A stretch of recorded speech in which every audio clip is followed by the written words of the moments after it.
Ci troviamo presso l'ufficio studi faunistici della regione Friuli Venezia Giulia e abbiamo con noi Umberto Fattori e Alessandro Rucli, con i quali andremo a parlare del progetto Life Arctos, che è un piano in sintesi per tutelare la presenza dell'orso bruno nelle Alpi, negli Appennini, ma a noi interessa il discorso delle Alpi e in Carnia in particolare.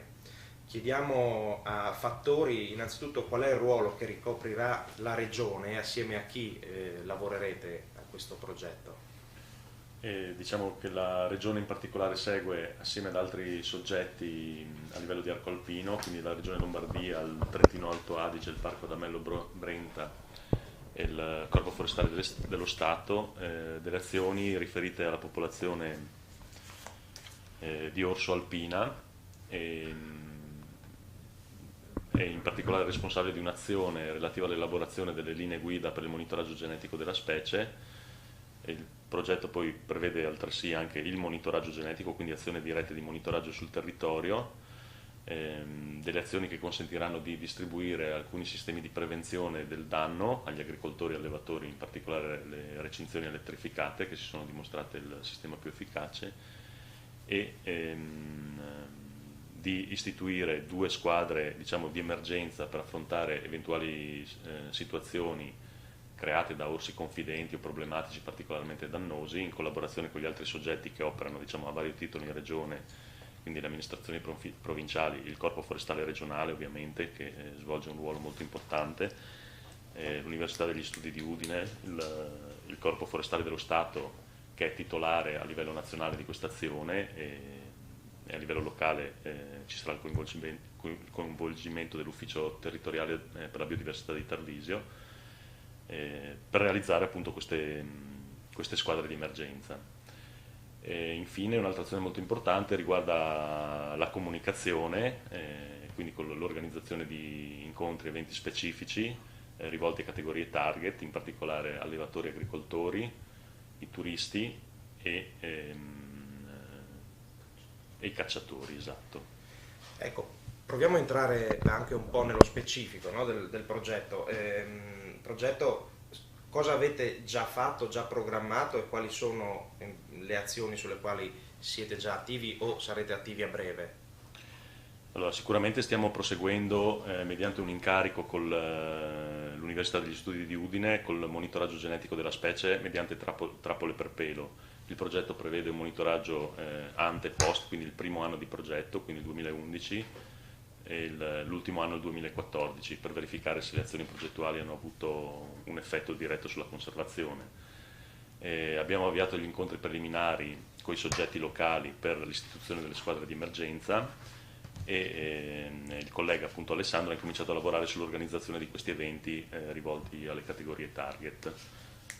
Quindi Sì, allora approfittiamo subito, in questo caso chiediamo ad Alessandro quali sono e come si svilupperanno questi incontri legati alla informazione, alla divulgazione presso i soggetti interessati.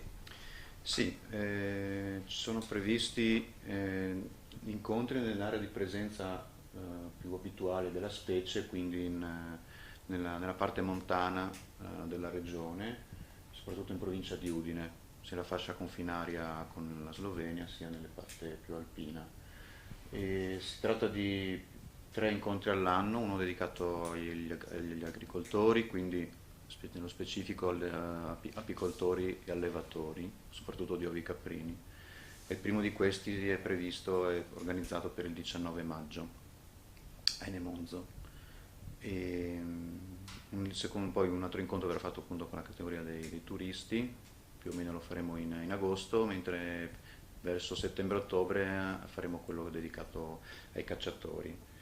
Quindi saranno 3 incontri all'anno per 4 anni, perché la durata del progetto è di 4 anni, no? 2010, 2011, 12, 14.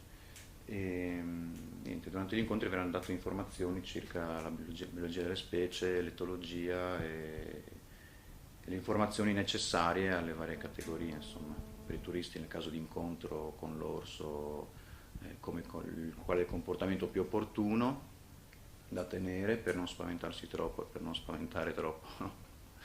l'eventuale orso, e per i cacciatori idem, modalità di caccia, per gli agricoltori punteremo molto sul fatto della prevenzione del danno, come installare correttamente le recinzioni elettrificate, che sì, sono dimostrate efficaci nella prevenzione del danno. Questo per quanto riguarda la comunicazione, e tutte queste attività verranno supportate anche da opuscoli, un opuscolo sulla gestione della caccia, un opuscolo sulle opere di prevenzione, uno anche sarà sulla gestione dei rifiuti, un opuscolo sarà dedicato alla gestione tratterà il tema degli orsi particolarmente confidenti oppure problematici. Queste sono le attività previste e che andremo già con il 19 maggio iniziamo proprio operativamente a mettere in campo. Benissimo, ricordando tra l'altro che quando si parlava di caccia, e ovviamente per chi non lo sapesse è vietata quella all'orso, e si tratta appunto di andare a vedere quali sono tutte le attività antropiche che possono interferire e come con la vita del plantigrado. Entriamo anche nello specifico con delle domande puntuali. Prevedete anche la ripopolazione, o meglio la popolazione, ricordiamo di alcune zone, nella Carnia ricorre quest'anno il centenario dell'ultimo abbattimento di un orso avvenuto nel 1911 nella riserva di Sauris.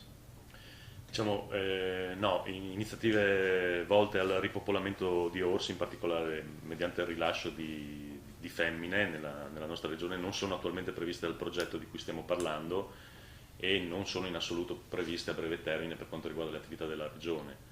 Come è noto, il problema è che le segnalazioni in regione sono per lo più riferite a soggetti giovani in dispersione dalla popolazione slovena o croata, quindi balcanica, e non ci sono più eventi certi di riproduzione dall'89. Quindi un intervento di questo tipo sarebbe volto a superare, diciamo, questa situazione anche in rapporto alle strategie gestionali della vicina Slovenia, che scoraggia la presenza della specie lungo il nostro confine, perché è una zona particolarmente antropizzata e dove le attività rurali e di allevamento hanno un ruolo molto importante. Però il progetto in questo caso non prevede questo tipo di iniziativa e non è allo studio in arco temporale breve, diciamo. Certo, si parlava prima della trappole per la raccolta dei peli, Sì.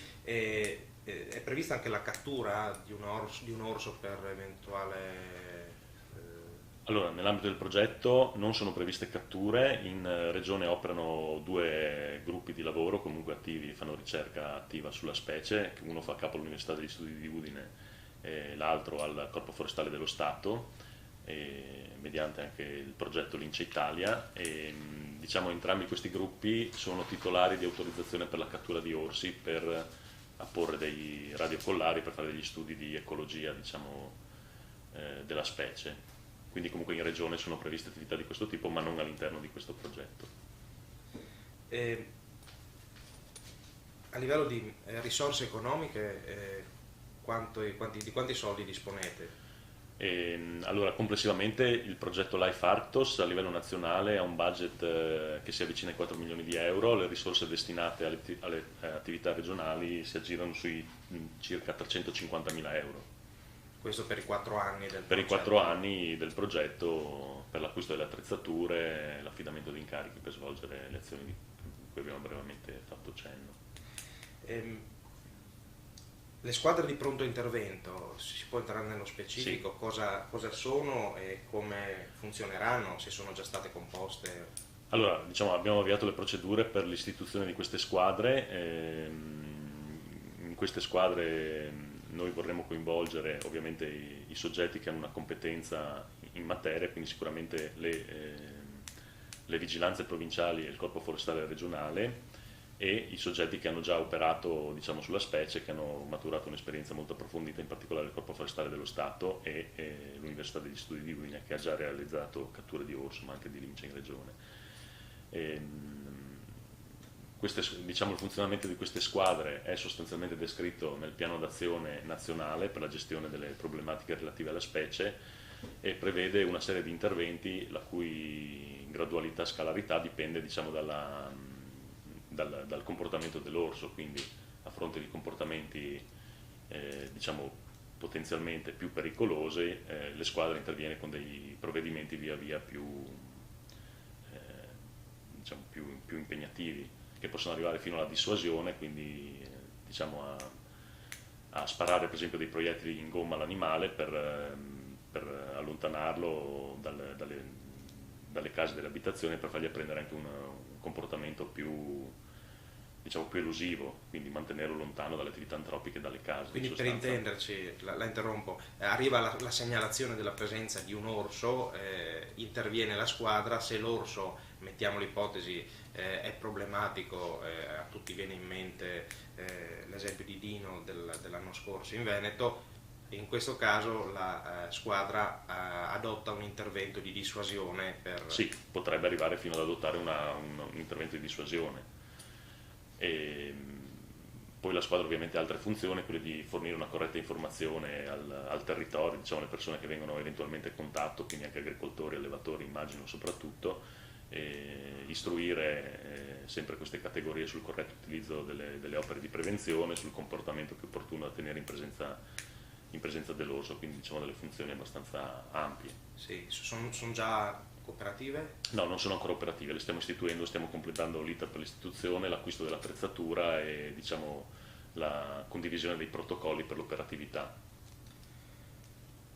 Argomento del risarcimento dei danni provocati dall'orso, che è un argomento centrale in quello che è il rapporto con chi lavora sul territorio, pensiamo agli agricoltori, agli allevatori. Era di competenza della regione, sì, adesso a maggior ragione rientra in questo progetto.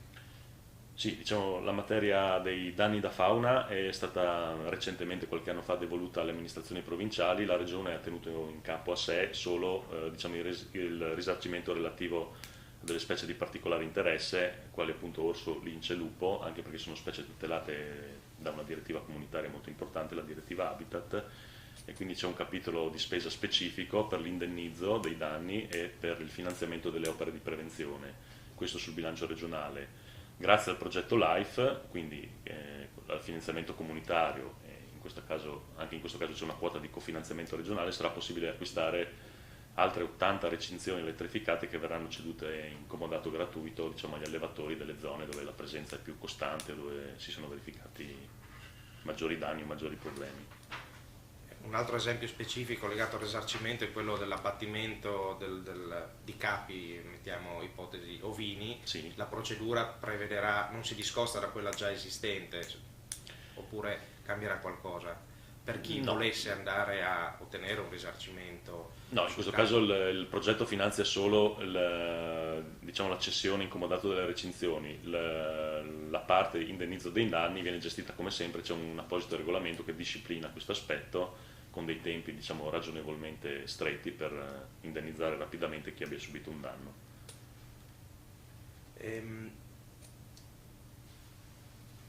Chiudendo il cerchio e tornando a quella che era la posizione iniziale, la Regione ha un ruolo, e lei nello specifico, di coordinamento di tutti questi soggetti?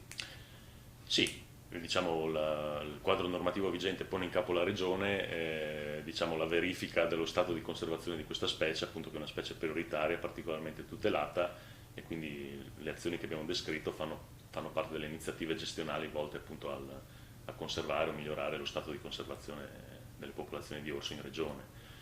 Ovviamente poi le popolazioni, grazie alla biologia dell'orso, non si può parlare di popolazioni di orso regionali, ma sono ovviamente travalicano i confini amministrativi sia nazionali che internazionali.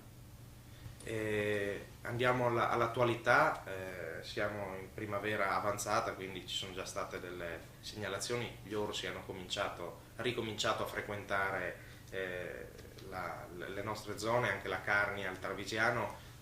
Si può dire già qualcosa sul monitoraggio che avete ad oggi degli orsi? Sì, l'Università di Udine ha già raccolto dei reperti appunto di pelo nelle trappole nella rete di monitoraggio di trappole che ha predisposto sul territorio. Ci sono già stati purtroppo degli episodi di danno sia nell'area del Tarvisiano che nell'area di Moggio, mentre per ora nell'area della Val Tagliamento, diciamo che l'anno scorso aveva subito vari episodi, ci sono state delle segnalazioni, sono state avvistate, registrata la presenza dell'orso, però non si sono verificati ancora episodi di danneggiamento. Benissimo.